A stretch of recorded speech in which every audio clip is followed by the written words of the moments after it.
دیکھیں جس چیز کی ممانعت ہے حرام کا فتویٰ اسی پہ لگے گا جس کو شریعت نے حرام قرار دیا. وہ صحیح بخاری اور صحیح مسلم کی متفق علیہ حدیث ہے. سیدنا عبداللہ ابن مسعود رضی اللہ تعالیٰ عنہ کہتے ہیں کہ اللہ تعالیٰ نے لعنت فرمائی ہے ایسی عورتوں پر جو گندواتی ہیں یعنی ٹیٹو بناتی ہیں، یعنی جسم میں کھدائی کرا کے سیاہی ڈال کے نشان بنانا، جس طرح کئی فٹ بالرز نے بنائے ہوتے ہیں اور افریقن لوگوں نے آپ نے دیکھا نا انہوں نے ٹیٹو بنائے ہوتے ہیں. یہاں پہ بھی لوگ یہاں پہ بنوا لیتے ہیں ٹیٹو اس طریقے سے. اور دوسری چیز فرمائی ان عورتوں پہ لعنت ہے جو چہرے کے بال اکھاڑتی ہیں. ظاہر ہے اب چہرے میں ایک ہی بال ہیں جو عورت اکھاڑے گی تو لعنت ہے، اور وہ یہی والے بال ہیں، کیونکہ یہ بال اور یہ بال تو اس کے اگتے نہیں ہیں. اور اگر یہ بال اگ آئیں تو اس میں عورت پہ واجب ہے کہ یہ بال اکھاڑے گی. اس میں پھر دوسری حدیث اپلائی ہو جائے گی. بخاری و مسلم میں حدیث ہے ان عورتوں پہ لعنت جو مردوں کی مشابہت کرتی ہیں اور ان مردوں پہ لعنت جو عورتوں کی مشابہت کرتے ہیں. تو چونکہ عورت کی اب داڑھی نہیں ہوتی تو اگر اس کی داڑھی نکل آئے تو اب اس کے لیے ضروری ہے کہ اس کو اکھاڑے یا اس کے لیے ایسی کریم استعمال کرے کہ وہ بال جھڑ جائے تاکہ اس کی مردوں سے مشابہت نہ ہو. اور اسی میں امپلائڈ ہے کہ مرد نے داڑھی رکھنی ہے تاکہ اس کی عورتوں سے مشابہت نہ ہو، لباس میں بھی گیٹ اپ میں بھی ہر لحاظ سے. تو دوسری وہ عورت جو چہرے کے بال اکھاڑتی ہے. تیسری وہ عورت جو دانتوں میں گیپ بنواتی ہے خوبصورت دکھنے کے لیے. یعنی نبی اسلام کے ہمارے زمانے میں یہ سارے معاملات چلتے تھے. یہ حدیث عبداللہ ابن مسعود نے بیان کی، بخاری مسلم دونوں میں آتا ہے. تو ایک عورت ان کے پاس حاضر ہوئی، اس نے کہا کہ میں نے سنا ہے کہ آپ یہ کہتے ہیں کہ اللہ نے لعنت فرمائی ہے ایسی عورتوں کے اوپر، تو میں نے تو پورا قرآن پڑھا ہے، مجھے تو کہیں نہیں ملا یہ چیز. ہائے ہائے ہائے ہائے. سر وہ پاکستانی عورت نہیں سی نا عاشق رسول، اس نے واقعی قرآن پڑھا تھا، اس کا بہت بڑا کلیم تھا بتا رہا ہوں. اور اس عورت نے آ کے صحابی کو کہا کہ جی میں نے قرآن پورا پڑھا، اس میں تو کہیں نہیں لکھا ہوا. تو انہوں نے فرمایا تم نے قرآن غور سے نہیں پڑھا، قرآن میں کیا تم نے یہ آیت نہیں پڑھی وما آتاکم الرسول فخذوہ وما نہاکم عنہ فانتہوا، جو رسول اللہ دیں وہ لے لو، جس سے رسول اللہ صلی اللہ علیہ وسلم روک دیں اس سے رک جاؤ. حالانکہ یہ آیت تعویل خاص کے اعتبار سے مال غنیمت کے بارے میں تھی، لیکن سیدنا عبداللہ بن مسعود رضی اللہ تعالیٰ نے اسے جنرلائز کیا. تو انہوں نے کہا یہ آیت پڑھی ہے نا، تو میں نے رسول اللہ صلی اللہ علیہ وسلم سے خود سنا ہے کہ ان عورتوں پہ لعنت جو یہ تین کام کرتی ہیں. تو گویا اللہ ہی نے لعنت کی ہے نا. جب رسول اللہ صلی اللہ علیہ وسلم کوئی بات دے رہے ہیں وہ اپنی مرضی سے تو نہیں دے رہے. نبی شریعت ساز تو نہیں ہوتا، شریعت تو اللہ کی بنائی ہوتی ہے. نبی تو اللہ کے اذن سے وہ شریعت پبلک تک پہنچا رہا ہوتا ہے. تو اس عورت نے آگے سے کہا کہ آپ کی بیوی بھی یہی کرتی ہے. یہ آخری حال ہوتا ہے نا کسی کے بارے میں، آپ پرسنل اٹیک. تو آج بھی اگر کوئی آپ پہ پرسنل اٹیک کرے تو غصے نہ ہوا کرے، کرنے دیں، کیا فرق پڑتا ہے. صحابہ کرام پہ بھی لوگوں نے کیا اور نیکوکار لوگوں نے کیا. یہ نیکوکاری تھی نا عورت. تو انہوں نے آگے سے کوئی غصہ نہیں کھایا.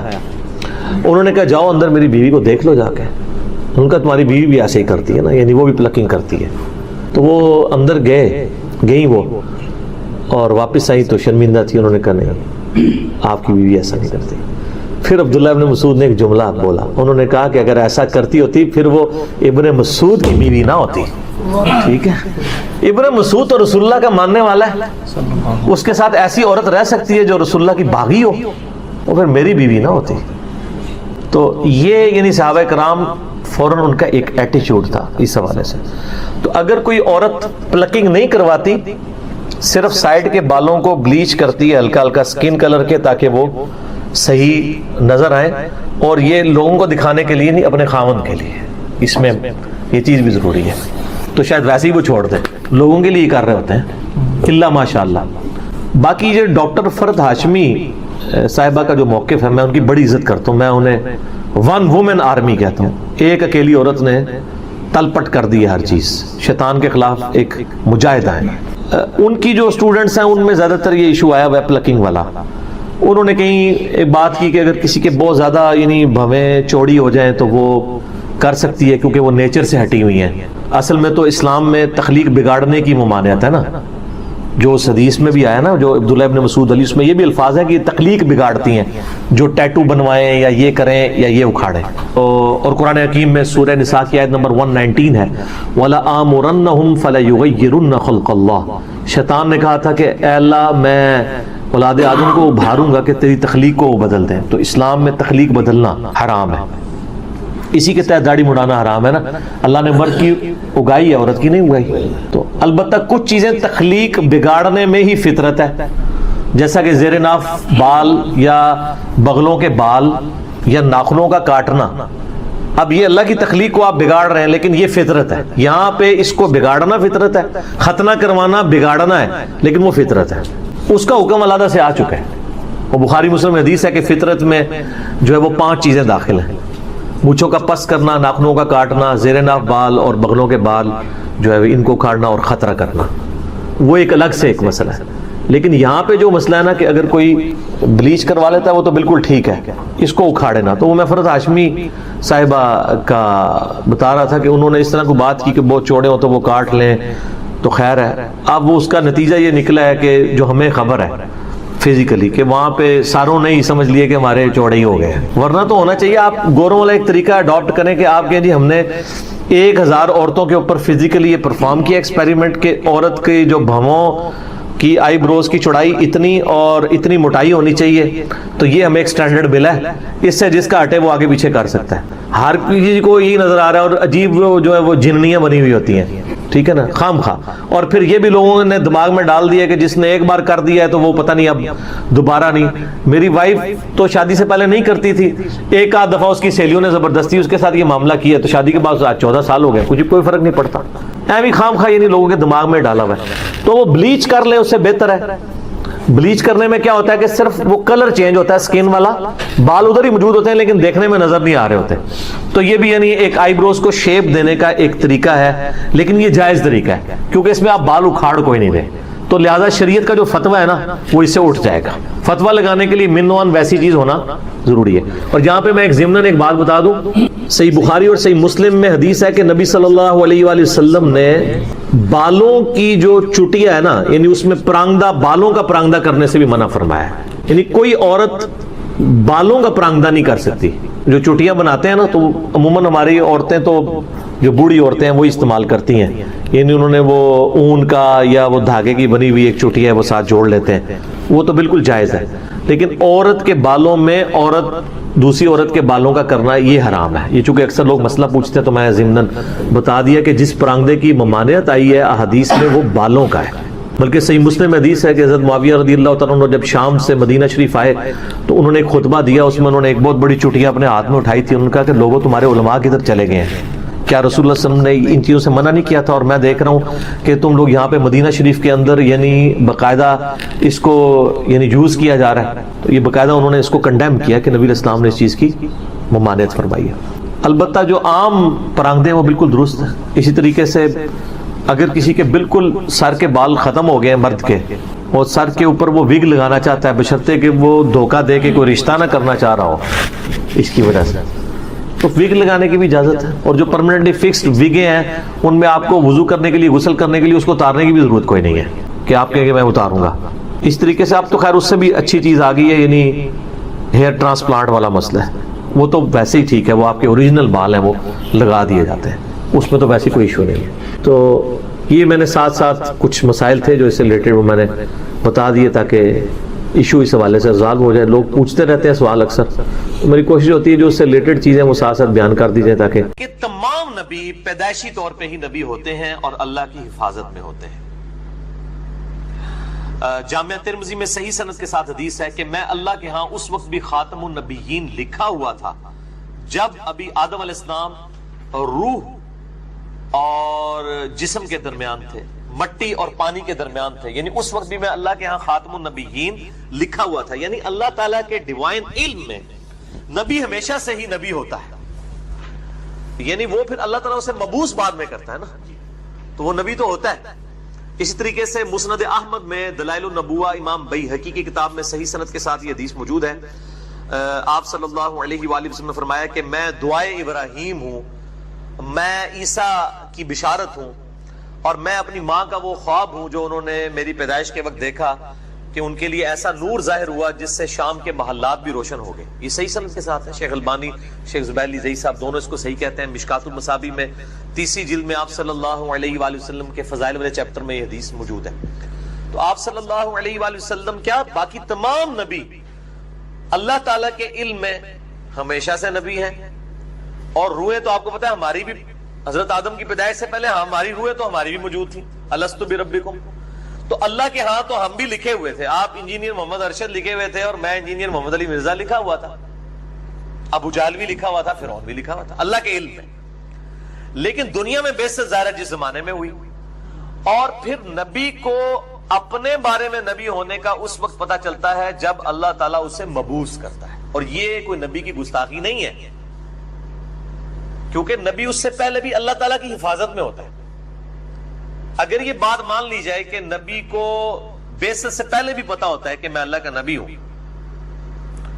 تو ہم یہ پوچھتے ہیں کہ آپ صلی اللہ علیہ وآلہ وسلم کے بارے میں جو بخاری میں حدیث آتی ہے, وہی والے چیپٹر میں, صحیح مسلم میں بھی ڈیٹیل آتی ہے کہ جب آپ کی زندگی مبارک کا دنیاوی اعتبار سے, لیونر ایئرز کے اعتبار سے, چاند کے قمری مہینوں کے اعتبار سے 40واں سال شروع ہوا, 38.5 سال ہمارے سولرز کے اعتبار سے, تو آپ صلی اللہ علیہ وآلہ وسلم کا اچانک دل دنیا سے اچاٹ ہو گیا.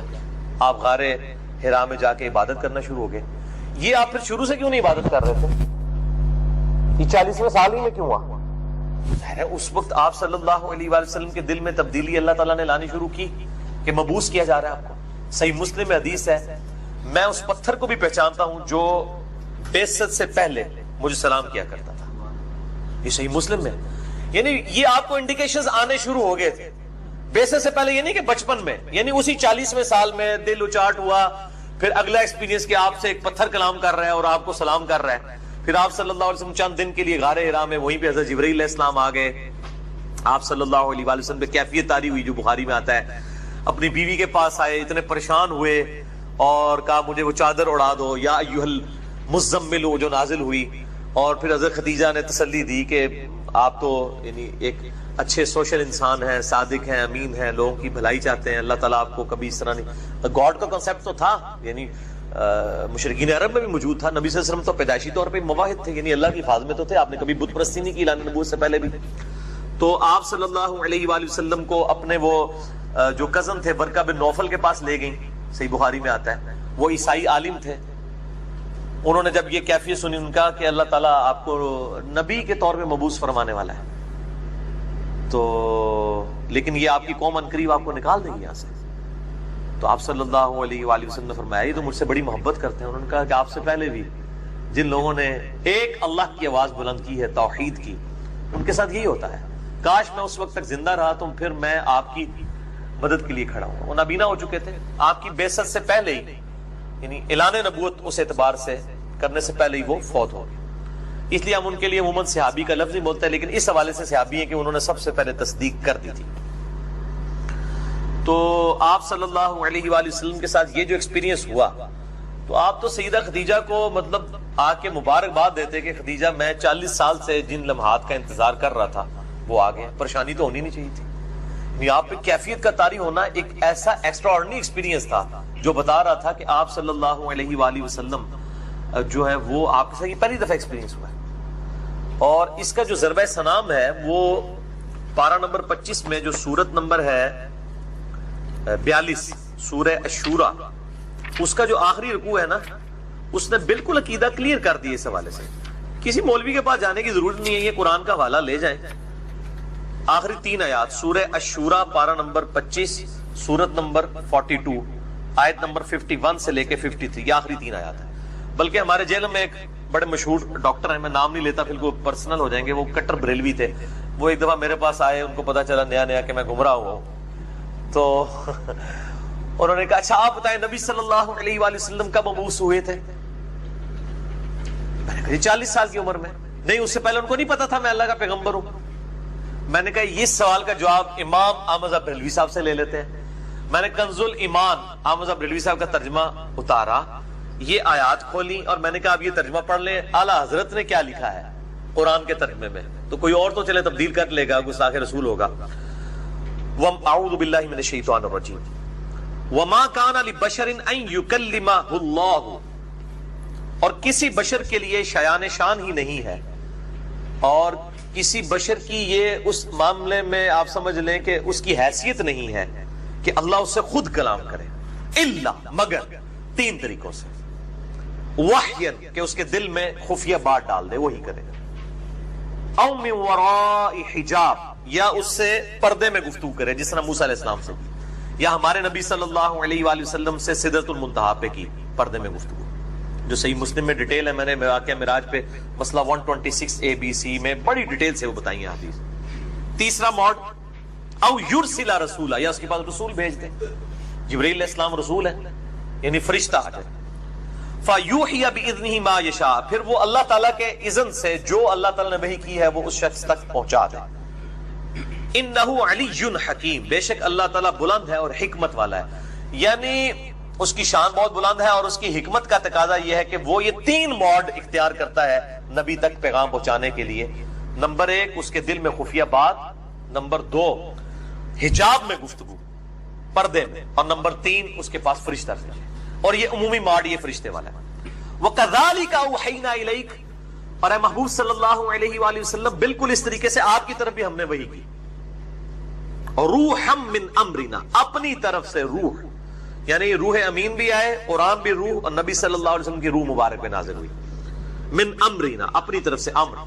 ما کنت تدری ما الکتاب ولا الایمان، اے نبی اس قرآن کے نزول سے پہلے نہ تو آپ کتاب کے بارے میں جانتے تھے نہ ایمان کی تفصیلات، اب مجھے بتائیں، ما کنت تدری ما الکتاب ولا الایمان، نہ آپ کتاب کو جانتے تھے نہ ایمان کی تفصیلات کو۔ ایک ڈیٹم لیول کا ایمان تو تھا جو توحید والا، باقی تفصیلات کیا ہوتی ہیں، اس کی ڈیٹیلز کیا ہوتی ہیں، وہ آپ نہیں جانتے تھے۔ وَلَكِنْ جَعَلْنَاهُ نُورًا نَهْدِي بِهِ مَن نَّشَاءُ، بلکہ اللہ تعالیٰ نے بنا دیا اس کو، یعنی ہدایت کا ذریعہ اس قرآن کو، جس کو اللہ تعالیٰ چاہتا ہے، جس کی طرف وہی والا معاملہ کرتا ہے، من عبادنا، اپنے بندوں میں سے، وَإِنَّكَ لَتَهْدِي إِلَىٰ صِرَاطٍ مُسْتَقِيمٍ، اور اے محبوب صلی اللہ علیہ وآلہ وسلم اب آپ بھی لوگوں کو سیدھے راستے کی طرف بلاتے ہیں اس قرآن کے سبب، جو صحیح بخاری میں کتاب الاعتصام بالکتاب والسنہ چیپٹر میں سیدنا ابوبکر کا خطبہ ہے کہ اللہ تعالیٰ نے محمد صلی اللہ علیہ وسلم کو اس کتاب کے ذریعے ہدایت کامل دی، اور اب قیامت تک کے لیے پوری امت کی ہدایت اس کتاب میں ہے، جو ہے وجدک ضالا فہدی، اے نبی صلی اللہ علیہ وآلہ وسلم ہم نے آپ کو اپنی محبت میں خود رفتہ پایا تو کمال درجے کی ہدایت تک پہنچا دیا۔ گمراہ والا ترجمہ غلط کیا، ضال کہتے ہیں محبت میں ڈوب جانا، جیسا کہ یوسف علیہ السلام کے بھائیوں نے بھی جو ہے وہ اپنے باپ کے بارے میں کہا تھا، ان ابانا لفی ضلال مبین، ہمارے ابا جان تو اپنے بیٹے کی محبت میں ڈوب چکے ہیں۔ وہ گمراہ نہیں کہہ رہے تھے اپنے باپ کو، پیغمبر کے بیٹے تھے، اپنے باپ کو پیغمبر مانتے تھے، تو گمراہ تو نہیں کہنا تھا۔ تو عام صاحب بریلوی صاحب کا ترجمہ ٹھیک ہے، اس میں خود رفتہ پایا، مودودی صاحب کا بھی ترجمہ ٹھیک ہے، باقی لوگوں نے بھی ٹھیک ہے، کچھ لوگوں سے گستاخانہ بھی ہوا ہے۔ اور بے شک اب آپ بھی لوگوں کو صراط مستقیم کی طرف بلاتے ہیں، صراط اللہ الذی لہ ما فی السماوات و ما فی الارض، اس اللہ کے راستے کی طرف کہ زمین و آسمان میں جو کچھ ہے، آسمان اور زمین میں، یعنی پوری کائنات میں، یہ جب بھی ہے نا فی السماوات و ما فی الارض سے مراد پوری کائنات ہے، وہ اسی کا ہے، وہ مالک وہی ہے۔ الا الی اللہ تصیر الامور، آگاہ ہو جاؤ تمام کاموں کو اللہ ہی کی طرف لوٹ کر جانا ہے۔ تو نبی پیدائشی نبی ہوتا ہے، اللہ کی حفاظت میں ہوتا ہے، اللہ تعالیٰ چاہے تو وہ ماں کی گود میں مبعوث کر دے، جیسا کہ عیسیٰ علیہ السلام کو کیا، موسیٰ علیہ السلام کو بھی دیکھیں 40 سال کی عمر میں مبعوث کیا ہے، ورنہ وہ گھبراتے تو نا، جب پہلی گفتگو ہوئی ہے تو اللہ تعالیٰ ماتا ہے میں نے تجھے چن لیا ہے، سورۃ طٰہٰ، سورۃ الاعراف، سورۃ القصص، اور تجھے میں مبعوث کر رہا ہوں اس کام کے لیے، تو ظاہر ہے ان پہ کیا کیفیت طاری ہوئی، آسا پھینکا، وہ اژدہا بن گیا، وہ بھاگے، سب کچھ۔ تو یہ کوئی گستاخانہ عقیدہ نہیں ہے۔ مسئلہ نمبر 88A اور 88B میرا ریکارڈڈ ہے، عصمت انبیاء کے عقیدے پہ شبہات کا تحقیقی جائزہ، اس میں نے یہ سارے ایشوز ریزالو کیے ہیں کہ نبیوں سے اجتہادی غلطی بھی ہو سکتی ہے، گناہ نہیں ہو سکتا، حرام کام نہیں، اجتہادی غلطی جو گناہ کے زمرے میں نہیں آتی ہے وہ بھی ہو سکتی ہے۔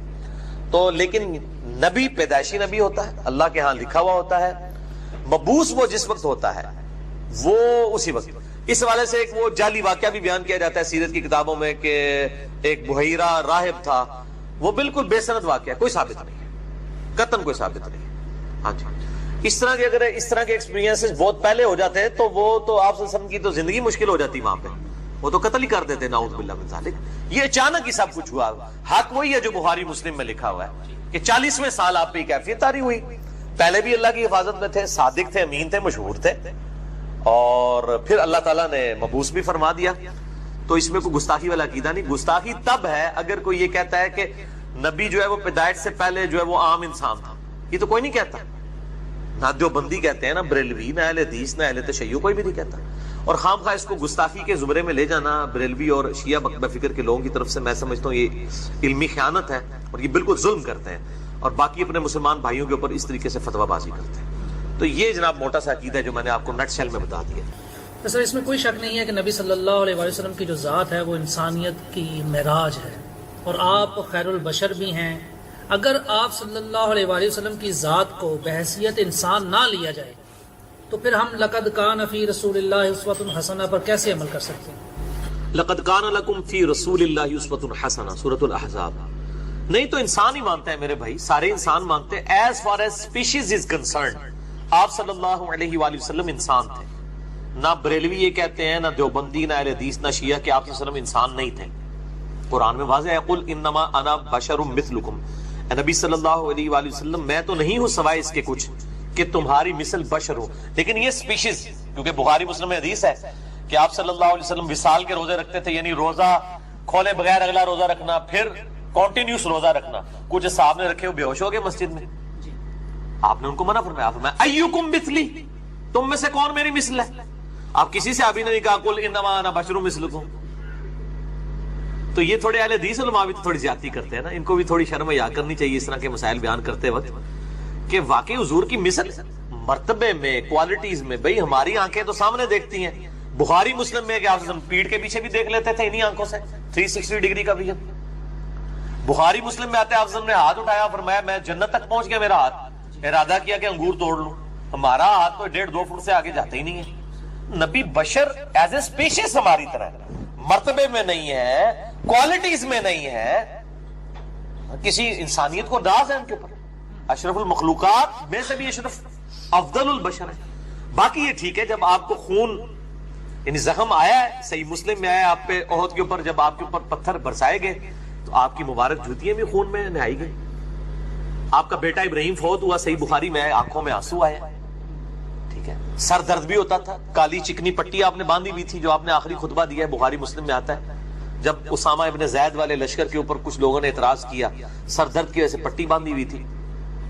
وہ سارے حوادث جو ایک انسان پہ گزرتے ہیں وہ آپ پہ گزرتے تھے, ورنہ آپ مالی آئیڈیل نہ ہوتے. ورنہ تو ہم کہتے ہیں جی حضور کو کیا پتا کہ سر درد کی کیا تکلیف ہے. کسی کی بچی کو طلاق ہو جائے تو اس کی تکلیف نبی کیسے محسوس کر سکتا ہے؟ بھئی اس کی اپنی 2 بیٹیوں کو طلاق ہوئی ہے, ان کے اپنے بیٹے فوت ہوئے ہیں, اور لوگ جو ہیں وہ کہہ رہے ہیں کہ دیکھو اس کی اولاد آگے مشن ہی نہیں چلے گا. تو اللہ نے فرمایا ان شان یہ کہو الابتر, آپ کا دشمن بے نام و نشان رہے گا. اگر آپ کی اپنی اولاد نہیں ہوئی ہے اللہ آپ کو روحانی بیٹے دے گا. آج دیکھ لیں اتنی بڑی امت, کسی نبی کی اتنی بڑی امت نہیں ہے الحمدللہ. اور نبی کے گزرنے کے 1450 سال بعد بھی وہ نبی کی اس دعوت کو لے کے بیٹھی ہوئی ہے.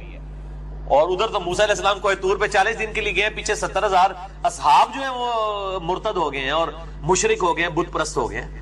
اور یہاں پہ آپ دیکھیں ماشاءاللہ کس طریقے سے پیسے سے معاملہ چل رہا ہے. تو یہ اس امت کو اللہ تعالیٰ نے خاص یعنی فضیلت دی ہے حضور کی برکت سے. کنتم خیر امت اخرجت للناس تأمرون بالمعروف وتنہون عن المنکر. یہ جو یعنی جو یہ نبیوں والا کام جو ملا ہے وہ ختم نبوت کی برکت سے نہ ملا, یہ ساری حضور کی نسبتیں ہیں. تو آپ ہمارے لیے رول ماڈل ہیں. اس میں مطلب یہ کہنا وہ جب وہ کہہ رہے ہوتے ہیں نبی کے بھی 2 کان ہمارے بھی 2 کان, نبی کا بھی 1 ناک, یہ طریقہ نہیں ہے. یہ نہ قرآن و سنت کا طریقہ ہے, نہ یہ بات سمجھانے کا طریقہ ہے. یہ بات حقیقت ہے کہ بعض اوقات یعنی اہل حدیث علماء سے اس مسئلے میں غلو ہوتا ہے اور بریلوی اس معاملے میں صحیح چیخ رہے ہوتے ہیں. دوسری طرف بریلوی بھی جو غلو کرتے ہیں ان کی بھی عجیب مت ماری ہوئی ہے. وہ کہتے ہیں جی آپ کو اگر بشر مان لیا ہم نے, صرف بشر, تو آپ کی افضلیت ختم ہو جائے گی کیونکہ نور بشر سے افضل ہے. اور بھائی مٹی نور سے افضل ہے. جو اللہ نور السماوات والارض ہے وہ اور چیز ہے, وہ نور مخلوق کی بات نہیں ہو رہی ہے. اس پہ میرا کلپ چڑھا ہوا ہے آیت نور کے بارے میں. فرشتے نور سے پیدا ہوئے, مسلم میں حدیث ہے فرشتے نور سے, جن آگ سے, اور مٹی سے انسان. یہ جن آگ سے اور مٹی سے انسان, یہ تو قرآن میں بھی سورۃ الحجر میں آیا ہے. اب مجھے بتائیں فرشتہ افضل ہے یا انسان؟ اگر انسان صحیح ہو جائے فرشتے سے بہتر انسان بننا, کسی کی جرت ہے کیونکہ جبرائیل نبی علیہ السلام سے افضل ہے؟ ہاں فرشتوں کے رسول عام انسانوں سے افضل ہے, یعنی حضرت جبرائیل حضرت ابوبکر سے افضل ہے. لیکن جو عام فرشتے ہیں جو رسول نہیں ہیں وہ حضرت ابوبکر سے افضل نہیں ہوں گے, نہ عمر سے, نہ عثمان ولی سے. وہ افضل البشر صلی اللہ علیہ وآلہ وسلم کے اصحاب ہی افضل ہیں. لیکن جو اسپیشیز ایز اے اسپیشیز لقد خلقنا الانسان فی احسن تقویم ہے، فرشتے سے بہتر ہے انسان بننا. تو انسان کو اللہ تعالیٰ نے بہت بڑے لیول کی معراج کروائی ہے، بغیر خلائی لباس کے، بغیر آکسیجن ماسک کے ٹریول کر